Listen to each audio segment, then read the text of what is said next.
ఎదురు చూస్తారు తప్ప ఏ ఒక్కరు కూడా సభాస్థలిని విడిచిపెట్టి ఎక్కడికి వెళ్ళలేదు. ఎందుకంటే చాలా రోజుల నుంచి మా సార్ను చూడాలి, మా గ్రామంలో మా సార్ అడుగు పెడితే మాకు ఎంతో సంతోషం అనే ఒక ఉద్దేశం కొద్దీ మేమందరం ఎదురు చూస్తున్నాం సార్. ముఖ్యంగా మనం 2001 నుంచి ఇక్కడి నుంచి ప్రతి ఒక్క కార్యకర్త, ప్రతి ఒక్క మనిషి కూడా మనకు తెలంగాణ వస్తే ఏ విధంగా ఉంటుంది, తెలంగాణ రావాలి, మేము తెలంగాణ చూడాలని ఒక ఉద్దేశం కొద్దీ అప్పటి నుంచి 2001 నుంచి 23, 24 వరకు కూడా మేము అదే విధంగా ఉన్నాం. తెలంగాణ వచ్చినాక ఒక సందర్భంలో ఏంటంటే 2000 మన తెలంగాణ ప్రభుత్వం వచ్చినాక ఒకసారి ఏం చేశారంటే మన పిఎస్ గారి నుంచి మీ గ్రామంలో ఎన్ని రోడ్లు ఉన్నాయి ఏం కదా దాని గురించి వివరాలు మొత్తం గ్రామం మొత్తం వివరం కావాలన్నారు. మీరు గ్రామం మొత్తం వివరం ఎందుకంటారు, మరి ఒక రోడా 2 రోడ్లా మేము చెప్పినాం. 2 రోడ్లు కాదయ్యా, మొత్తం మీ ఊర్లో ఎన్ని రోడ్లు ఉన్నాయో ఆ ఉన్న రోడ్లు మొత్తం నాకు 1 గంట లోపల మాకు మొత్తం ఇన్ఫర్మేషన్ కావాలని చెప్పాను. ఆ 1 గంట లోపల మేమందరం కొంతమంది పెద్ద మనుషులు అందరూ కలిసి వీర్నపల్లి ఉన్న రోడ్లు మొత్తం రాసి మేమందరం నవ్వుకున్నాం. ఏంది ఎన్నట్లేందేమో మొత్తం రాయమంటారు, ఇలా ఏ ఒకటి ఇస్తారు, మనకు లొల్లి అవుతుంది, ఈ లొల్లి అయ్యేటట్టు చేస్తారు ఇది అని చెప్పి మేము అందరం అనుకున్నాం. కానీ కొద్ది వారం 10 రోజుల లోపలనే ఎన్ని రాసినామో అన్ని రోడ్లకు మొత్తం ప్రొసీడింగ్ వచ్చినాయి. కానీ మేము అది కలర్ కూడా ఊహించలే. గతంలో మన రవీంద్రరావు సార్ తోటి మేము ఒకసారి కాంగ్రెస్ ఉన్నప్పుడు ఒక మోటార్ కావాలని చెప్పి పోవడం జరిగింది. బాబు చాలా సార్లు ఎంపీ పొన్నం ప్రభాకర్ను ఆ ప్రభుత్వంలో ఉన్న ప్రతి ఒక్కరిని ఒక మోటార్ వీనబిల్ కావాలని అక్కడ ఇబ్బంది అవుతుంది అని చెప్పి చాలా సార్లు మా ద్వారా రికమెండ్ చేస్తే ఎంపీ గారికి ఇప్పుడున్న మంత్రి పొన్నం ప్రభాకర్ గారికి రికమెండ్ చేస్తే ఆయన ఒక్క మోటార్ వేయడానికి 5 నెలలు పట్టింది. ఆయన ఒక ఎంపీగా ఇక్కడ పనిచేసినప్పుడు అందరం బదిలాడితే ఊరందరూ బదిలాడితే ఒక్క 2 లక్షల రూపాయల లైట్ ఇచ్చిండ్రు. దానికి ఇప్పుడు గ్రామాలు కూడా పేరు 1 లక్ష రూపాయల లైట్ ఎక్కడ ఉంది అంటే 3 బార్లు అని చెప్తారు. అటువంటి 1 లక్ష మరి ఈ మధ్యలో చూసినట్టే ప్రభుత్వం వచ్చింది. మనం మొన్ననే ఏం చేసినామంటే కొంచెం నిరాశత అయిందో మరి ఏమైందో దాదాపుగా మన ఓటింగ్ శాతం తక్కువ ఉంది. దాదాపుగా 2001 నుంచి 2024 వరకు కూడా ఈ మండలంలో ఇక్కడ ఉన్న గ్రామాలలో 100కి 70 నుంచి 80% ఓట్లు తప్ప ఎప్పుడు కూడా తగ్గలే. మొన్నటి విషయంలో మరి ఎందుకు తగ్గిందో కొంచెం మనకు బాధాకరమైన విషయమే.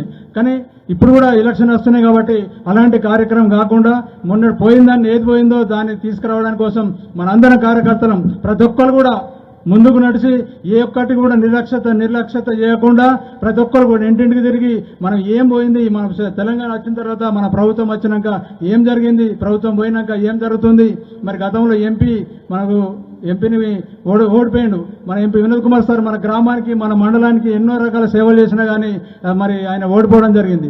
మరి ఇప్పుడు ఓడిపోయిన తర్వాత గెలిచిన వ్యక్తి మన ప్రాంతానికి ఎంత చేసిండు, మరి ఓడిపోయిన వ్యక్తి ఎంత చేసిండు, మరి 5 సంవత్సరాల నుంచి మనం బండి సంజయ్ మన ఎంపీని ఒక్కసారైనా చూసినామా, మరి అట్లాంటిది ఏం లేదు. మరి దాన్ని కూడా మనం దృష్టిలో పెట్టుకొని కోల్పోయింది ఏముంది, మరి ఇప్పుడు కోల్పోకుండా మనం ఏం చేయాలి అనే దృష్టిలో పెట్టుకొని ప్రతి ఒక్క కార్యకర్త కూడా ముందుండి నా వంతు నేను కృషి చేసి నా ప్రభుత్వాన్ని నేను నా ఎంపీ సీట్ను మన వినోద్ కుమార్ సార్ని అత్యధిక మెజార్టీతో నేను గెలిపేయడానికి ప్రతి ఒక్కరు కూడా కంకణబద్ధుడే ముందుకు నడిచినట్టుంటే తప్పకుండా మనం పోయినసారి ఏది కోల్పోయినామో దాన్ని కోల్పోకుండా జరుగుతుంది. కాబట్టి మనం తప్పకుండా మనం అందరూ రామన్న ఆధ్వర్యంలో మనకు అనేక రకాల సలహాలు సూచనలు ఇస్తాడు, దాన్ని తప్పకుండా పాటించి మనం తప్పకుండా మన ఎంపీ వినోద్ కుమార్ సార్ని అత్యధిక మెజార్టీతో గెలిపించవలసిందిగా ఈ సందర్భంగా కోరుతూ మరి ముఖ్యంగా 12వ తారీఖు నాడు మనకు కరీంనగర్లో మన కేసీఆర్ సారు మొట్టమొదటిసారిగా మీటింగ్ పెట్టడం జరిగింది. మరి దాన్ని అందరం పెద్ద ఎత్తున పాల్గొని మరి విజయవంతం చేసి రేపటి కాలానికి ప్రతిపక్షాలకు ఇప్పుడున్న ఎంపీ కానీ కాంగ్రెస్ ప్రభుత్వాన్ని కానీ ఒక భయం కలిపేటట్టుగా మనం అందరం ఎక్కువ మొత్తంలో హాజరై ఆ యొక్క సభను విజయవంతం చేసినట్టుంటే రేపటి కాలానికి భయపడతారు. మరి ముఖ్యంగా మన వినోద్ కుమార్ సార్ను మనం ఓడిగొట్టుకున్నట్టయితే ఎంత నష్టం జరిగిందో మీరు అందరూ చూశారు. మరి బండి సంజయ్ గెలిస్తే మనకు ఎంత లాభం జరిగిందో మీరు చూస్తారు. కాబట్టి